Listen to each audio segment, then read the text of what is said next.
The coordinator of the $10 million project isn't me. It's a girl who was once fired for theft. The entire international conference hall froze. The Dutch partner's CEO glared, eyes wide with disbelief. Valerie, the HR director, screamed in panic. Impossible! Who the hell is she to be standing there? The camera panned to Naomi Carter, dressed in a black suit, eyes calm, standing in front of a giant screen flashing with evidence, documents, and a truth that rattled the room. A black girl who once held a mom now stood in the very place the system tried to bury her. 6 months ago, she was cleaning restrooms on the 72nd floor. Today, she made an empire bow and apologize. The head of the $10 million project isn't me. It's a girl who was once fired for theft. The words hit like a slap, slicing through the heavy silence that blanketed the glass-paneled room on the 89th floor. Beneath rows of crystal chandeliers, the luxurious conference hall felt like it was pulled taut with steel wire. The Dutch partner's CEO clenched the stack of documents in his hand, eyes cold and fixed on the podium. And Valerie, the long-standing HR director, shot up from her seat, face flushed red. She pointed, voice trembling with rage. Impossible. Who the hell is she to be standing there? The woman standing center stage never took her eyes off the screen behind her. Black suit, hair neatly tied back, an eerie calm in her gaze. Not the look of someone fired just a week ago. Not the look of someone falsely accused of stealing, publicly humiliated in front of the entire office. But the look of someone who just flipped the script. Her name is Naomi Carter. And if you think this is just another from the bottom to the top story, then you have no idea what's coming. Because behind that quiet smile, an entire system is starting to crumble. The 72nd floor of Everline Capital was always lit. $1 million deals were signed there daily, men in tailored suits brushing past one another with handshakes cold as steel. But no one noticed Naomi Carter, the young black woman pushing a janitor's cart, wearing a gray uniform with frayed shoulders. Naomi, 23 years old. Her mother died from exhaustion after pulling a third hospital shift. Since then, Naomi had lived with her grandmother in a sheet metal, roofed apartment in Queen, where winters howled through every crack, and summers choked the air with heat. Each morning, she took 2 buses to reach that glass tower in Manhattan, nearly a 2-hour ride. Each night, she returned home after the city lights went dark. In her worn canvas bag was a cum laude linguistics degree and a notebook filled with Dutch, Mandarin, and French vocabulary, words she secretly studied while wiping down boardroom tables. Naomi had one dream: to be called by her name, not "Hey Janitor," not "Black Girl with the Mop." Just once, to look someone in the eye and hear them say, "Hello, Ms. Carter, we're glad you're here," and to believe they meant it. The clock on the wall read 8:57 a.m. The international meeting between Everline Capital and the Dutch investment firm was supposed to begin at 9. But the interpreter, contracted from outside, was stuck at Newark Airport due to a sudden flight delay. Inside the 89th floor conference room, lined with LED screens and the flags of both nations, the air was tight as a drawn bowstring. CEO Mr. Reed was sweating. He snapped at his assistants. "Can any of you speak Dutch?" Silence. Heads shook, eyes avoided. Finance folks speak money fluently, but not many speak languages.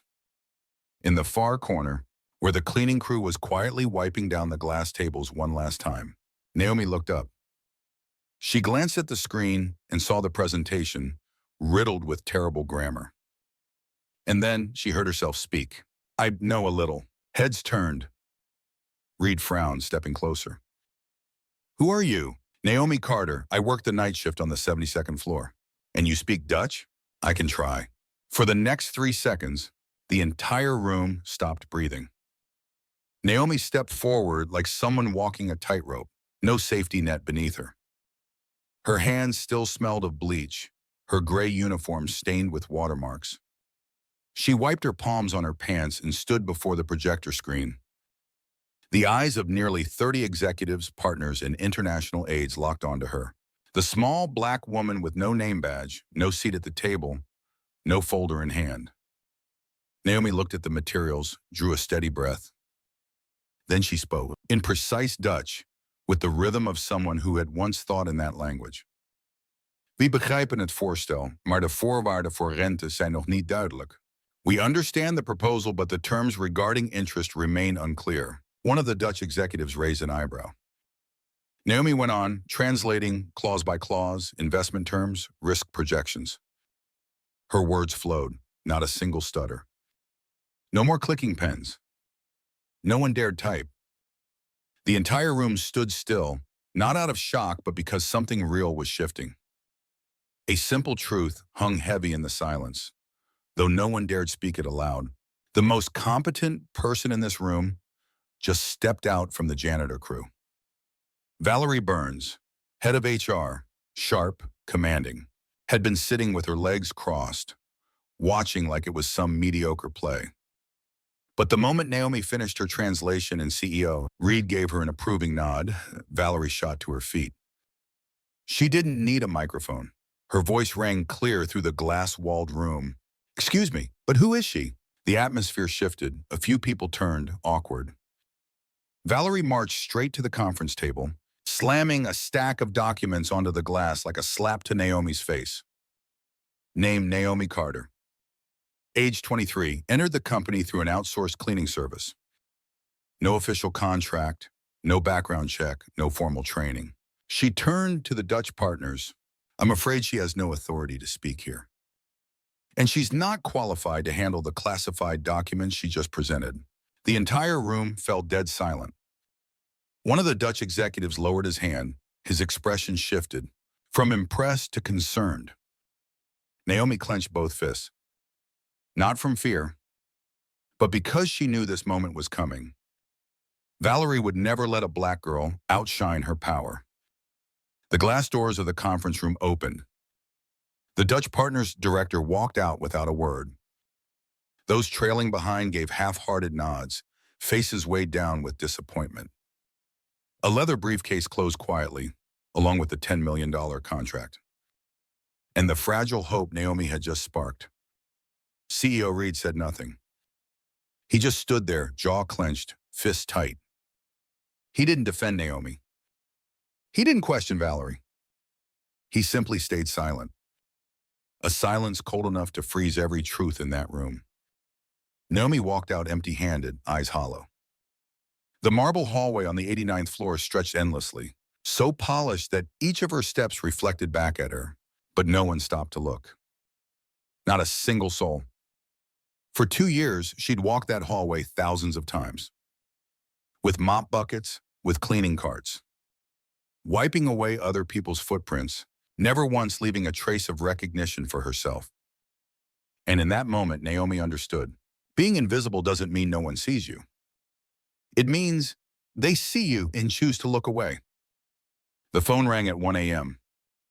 Naomi shot up in her tiny room, the lights still off. The screen showed a name she never thought she'd see. Gregory Ward, chairman of Everline Capital. A real billionaire, the founder. The man the entire finance world called the Steel Mine. Naomi stammered, I'm sorry if I did something wrong." But his voice was low, steady, and far from angry. "You just saved this company's reputation. No one else saw it, but I did." A pause. "What I don't understand is how someone like you ended up buried so deep." Naomi stayed silent. For the first time in years, someone in power wasn't asking what floor she cleaned, but what value she carried. Gregory continued, "I want you to revise the entire partnership plan, using your own skills in language and analysis. No one will know. You'll work alone. And if you succeed, I'll make sure they know exactly who you are." It wasn't a promise. It was a door, cracked open in the dark, after years of nothing but brick walls. Naomi sat alone in her tiny rented room, the dim yellow light casting shadows across a chipped wooden table. In front of her stood a stack of documents nearly reaching her chin. The entire $10 million partnership project in 3 languages, English, Dutch, and Mandarin. Gregory Ward had kept his word. He sent her everything, the full data set, original documents, outdated presentations. No assistant, no support team. "If you can pull this off, I'll make sure they see you. If not, the door closes like it was never there. 4 days. No pay. No name in the system. No internal access. But Naomi didn't feel used. Because for the first time in her life, someone trusted her ability, her skin color. She printed every page, corrected every graph, marked every wrong number, every mistranslated term, every phrase that didn't fit the cultural context. By day, she rewrote templates. By night, she taught herself how to present like a real strategist. No one knew what Naomi was working on. Just like for the past 2 years, no one knew she existed. The difference this time? She didn't need anyone's attention. She only needed one chance to prove she deserved to exist in that space. Valerie Burns wasn't the kind of person to sit still when she felt her power being threatened, especially not by a black girl who once held a mop. Within 2 days, she found out Naomi hadn't disappeared like the rumors said. She was quietly working directly for Gregory Ward. Anger turned into action. Valerie launched an internal investigation, secretly monitoring server activity. She hired a tech to alter the access logs, pinning Naomi's name to the extraction of confidential files. At the same time, Valerie created a fake email under Naomi's name, sent out unfinished drafts of the project, then accidentally made sure they reached legal. A nameless worker, no contract, illegally accessing and leaking sensitive documents. That's enough to call the police. But the sharpest stab didn't come from Valerie. It came from Tasha, Naomi's closest friend, the one who used to split lunch with her every day. Valerie pulled her aside. Say Naomi asked you to unlock the account for her. I'll bump you up to regional supervisor. Tasha hesitated. But then she nodded. In the game of power, trust is the cheapest currency. And Naomi had nothing left to lose except the truth. Naomi hadn't even finished the final section of her presentation when 3 security guards walked into the room. They didn't knock. They didn't ask questions. They just gave a command. Please come with us. There's a report involving theft and internal data leaks. She stood up, still holding the folder marked with sticky notes. The entire office looked at her like she was a criminal. No one asked what was happening. No one stepped in. Inside the elevator, she met Tasha's eyes. The same eyes that once offered quiet shelter after late-night shifts, now stared down at the floor, unable to meet hers. Valerie appeared in the hallway on the 72nd floor, where everyone could see. Her mouth curled like someone who'd just clipped a bird's wings. I told you, Naomi, she said. You belong with the mop bucket, not the boardroom. A cold handcuff snapped around Naomi's wrist. She didn't cry. She simply turned her head and looked back toward the glass lobby. The place she once dreamed of entering as a person. Now she was being pulled away like she never belonged there to begin with. The room Naomi rented sat beneath the basement of a 24-hour laundromat in Brooklyn. No windows, no heater. Just a table with a broken leg, a dim yellow bulb, and nights so damp the paperwork softened from the moisture. Tasha had betrayed her. The police let her go, no solid evidence. But Everline Capital didn't. Her profile was deleted. Employee badge deactivated. Every file she ever accessed, permanently blocked. She had nothing left. No home. No friends. No past. All that remained was the project she promised Gregory Ward. Naomi opened her old laptop. She pulled public data sets, market reports, international investment laws. She taught herself to rebuild the plan from scratch. Translating, editing, verifying, alone. It was 3 a.m. Her fingers bled from torn paper, her eyes stung. But one thought kept repeating in her head, they can take everything from me, but they can't take my mind. They can't take the truth. If this was her last chance, she would fight like her dream had never been choked to silence. 9 a.m. the next morning. The 89th floor conference room blazed with light. The $10 million contract with the Dutch partner was scheduled to be signed. Valerie sat at the head of the table, lips curled in a smug smile, eyes sweeping the room like everything was falling perfectly into place.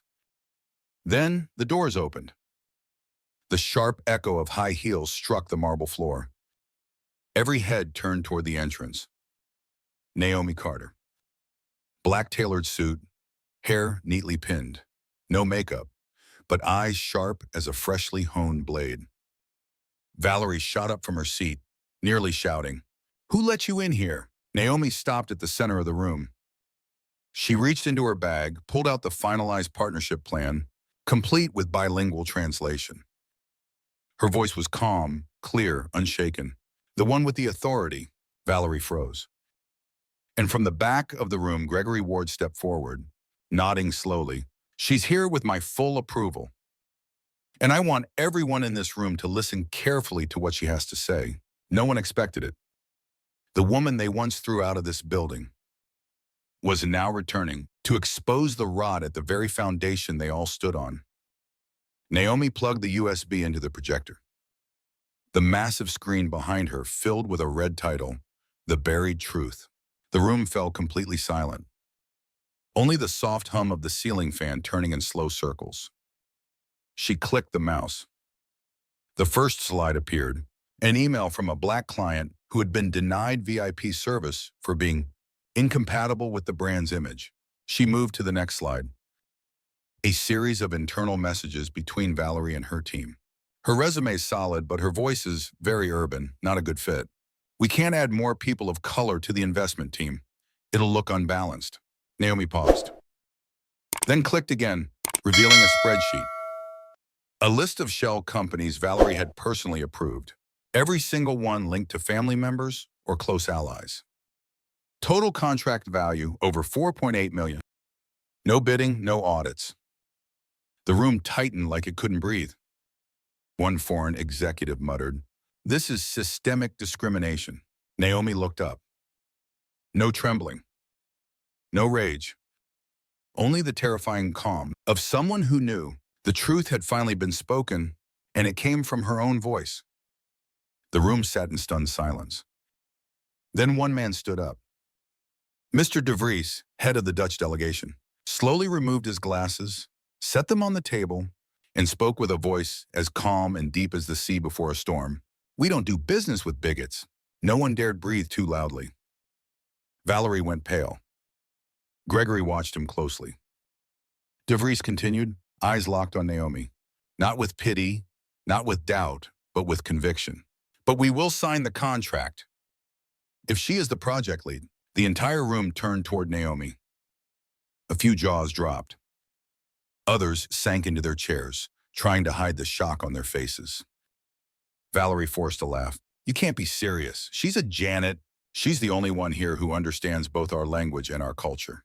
De Vries cut her off. "She doesn't need a title to have talent. She only needs a chance to be trusted." Naomi stood still. No tears fell. But inside her, the years of being overlooked, of being invisible, were slowly being washed clean by the very justice she had just reclaimed. Naomi looked around the room, the same room that once saw her as furniture, not a person. The offer from the Dutch partners was a rare honor, but she didn't rush to say yes. She took the mic. Her voice was steady, slow, and clear, each word like a needle piercing through the building's glossy facade. "I'm grateful. But I'm not leaving just for a better paycheck. I don't need a new title somewhere else. I want to stay. Stay so that those who come after me won't have to kneel just to be seen." No one expected her to refuse. No one could believe she would choose to stay in the very place that once tried to bury her. Valerie scoffed, rolled her eyes. But just then, a sound cut through the tension. Applause. At first, one pair of hands. Then two. From the back rows, where the gray uniformed workers had stood quietly the entire meeting. The janitorial staff. The invisible ones of this tower. They clapped with calloused hands. They didn't need to understand every word she said. They just knew. For the first time, someone stood up there for everyone who'd never once been called by their real name. Amid the applause, Gregory Ward's eyes stayed fixed on Naomi, But now they were no longer the eyes of a chairman. They were the eyes of a father who had just seen something he never expected. Around Naomi's neck, barely visible beneath the collar of her blazer, hung a small silver necklace. Its pendant was a delicate leaf engraved with the name Celeste in old-style script. Gregory stepped forward, his heart pounding like a drum inside his chest. His voice broke as he asked, "Your mother's name, was it Celeste?" Naomi froze, stunned. She nodded slowly. "Yes, Celeste Monroe. She died in a car accident when I was 3. I don't remember much, just this necklace that belonged to her." Gregory dropped to his knees, almost unable to stay upright. He brought a trembling hand to his mouth, eyes flooding red. And then he pulled Naomi into his arms, a trembling, broken embrace, 20 years in the making. "My daughter, oh God, I've been searching for you all these years." And Naomi, the girl who once only wanted to be called by her real name, was now called something she never even dared to dream: daughter. 1 week after the historic meeting, Everline Capital renamed one of its most critical departments, the Office of Internal Justice and Systemic Reform. And the person at its helm wasn't a longtime executive, wasn't Ivy League. It was Naomi Carter, the woman who had once been silently fired from the company. Gregory Ward didn't just hand Naomi a new business card. He gave her the authority to rebuild the very system he had unknowingly allowed to rot from within. Naomi began by reopening all recruitment records from the past 5 years, uncovering hundreds of applications from Black candidates, LGBTQ+ individuals, and single mothers that had been dismissed without clear reason. She shut down shady outsourcing contracts, established a fair, blind interview process, and launched mental health and financial support programs for frontline employees, those who'd worked triple shifts just to survive. And for the first time in Everline's history, a janitorial staff member was promoted to regional management, not because of a diversity quota, but because they were good enough, clean enough, and brave enough to change a system that was never built for them in the first place. One crisp late autumn morning, Naomi stood in the main lobby of Everline, the same place where she had once been humiliated, cast out, and forgotten. But this time, she wasn't standing alone. Beside her was a newly installed gold plaque engraved with the words, "Dream Roots Foundation." Naomi had donated 70% of her first-year salary as Chief Reform Officer to launch the scholarship fund. No media coverage, no PR campaign, just one purpose: so no Black child ever has to scrub stairwells just to reach a dream. The Dream Roots Foundation covers full tuition for the children of working-class families, especially single-parent homes and underrepresented communities. Kids like Naomi once was, no connections, no inheritance, just heart and brilliance that the world overlooked. The launch ceremony was modest. No red carpet, no executives. Just the janitors, the security guards, the cafeteria workers, those who had lived at the very bottom of the system, invited to cut the ribbon. Because Naomi understood, dreams don't need to be loud. They just need soil to take root, and a hand brave enough to plant them. On a gloomy afternoon in the 73rd floor conference room, the very room where Naomi had once been publicly humiliated, this time the sound that echoed was the cold click of handcuffs. Valerie, head of human resources, was arrested on the spot. Charges: corruption, abuse of power, and systemic racial discrimination. Forged documents, kickback payments from shell companies, and over 300 emails rejecting qualified candidates of color. The evidence was undeniable. Behind her, Tasha, once Naomi's closest friend, stood shaking, sobbing in a room full of witnesses. Her voice broke as she whispered, "I made the wrong choice. I didn't believe you could do it. I was scared, and I was weak." Naomi looked at Tasha. There was no anger in her eyes anymore, only a deep, quiet sorrow. "We grew up believing there was only one seat at the table for people like us. But the truth is, we deserve an entire boardroom." The room fell still. No one spoke. Because sometimes the greatest collapse isn't the fall of a single person, it's the unraveling of an entire system that was never built to be fair. Naomi stood on the balcony of Everline Capital's highest floor, the wind brushing against the hem of her blazer, the sunset casting gold across the city below.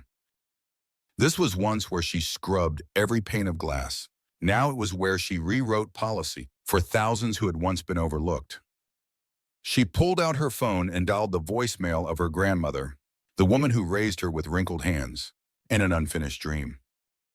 Her voice cracked softly.